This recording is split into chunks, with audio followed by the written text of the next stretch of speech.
இன்னைக்கு கனவா மீன் எப்படி சுத்தம் பண்றதுன்னு பார்க்கலாம். இது ரொம்பவே ஈஸியா சுத்தம் பண்ணிடலாம். பாருங்க, இந்த மாதிரி உள்ள இருந்து இந்த மாதிரி குடல் மாதிரி வரும். இதுல அந்த கருப்பா இருக்குல்ல, நம்ம அதை எடுத்துடணும். அது வந்து பாத்தீங்கன்னா ஒரு மை மாதிரி வரும். அதனால அதை நம்ம சாப்பிடக்கூடாது, அதை எடுத்துடணும். ரொம்ப கசப்பா இருக்கும். கனவா மீன் கிளீன் பண்றது பாத்தீங்கன்னா ரொம்பவே சிம்பிள் தாங்க. இப்போ தலையில உள் சைட்ல திருப்பணும்னா சென்டர்ல பாத்தீங்கன்னா இந்த மாதிரி ப்ரெஸ் பண்ணோம்னா வெளியில இந்த மாதிரி வரும்.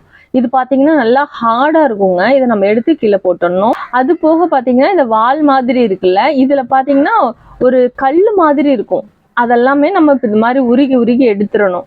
அதெல்லாம் ரொம்ப கடுக்குன்னு இருக்கும். அதனால அதெல்லாம் எடுத்து போட்டுடணும். இப்போ அவ்வளவுதான், நம்ம தலையை ரெடி பண்ணியாச்சு. இதை தனியா வச்சிடலாம். இப்போ உடம்புல பாத்தீங்கன்னா இது உள்ளார பாத்தீங்கன்னா ஒரு பிளாஸ்டிக் மாதிரி இருக்கும் பாத்தீங்களா, இதையும் எடுத்துடணும். அப்புறமா உள்ள கை விட்டு பார்த்தோம்னாக்க உள்ள கொஞ்சமா குடல் அழுக்கு அந்த மாதிரி இருக்கும். அதையும் எடுத்துடணும். பாருங்க, இந்த மாதிரி இருக்கும். இதையும் எடுத்துடணும். அவ்வளவுதான், உள்ள கிளீன் ஆயிடுச்சு. மேல தோலை பாத்தீங்கன்னா இந்த மாதிரி கையில பிச்சோனாலே வந்துடும். ரொம்பவே சாஃப்டா தாங்க இருக்கும். இது மாதிரி எல்லா தோலையும் பிரிச்சு எடுத்துடணும். அவ்வளவுதான், நம்ம ரொம்பவே ஈஸியா மீனை கிளீன் பண்ணிடலாம். கழுவுறது மட்டும் ஒரு 4-5 டைம் நல்லா கழுவிக்கோங்க. நீங்களும் இந்த மாதிரி சிம்பிளா மீனை கழுவி பாருங்க ஃப்ரெண்ட்ஸ். தேங்க்யூ.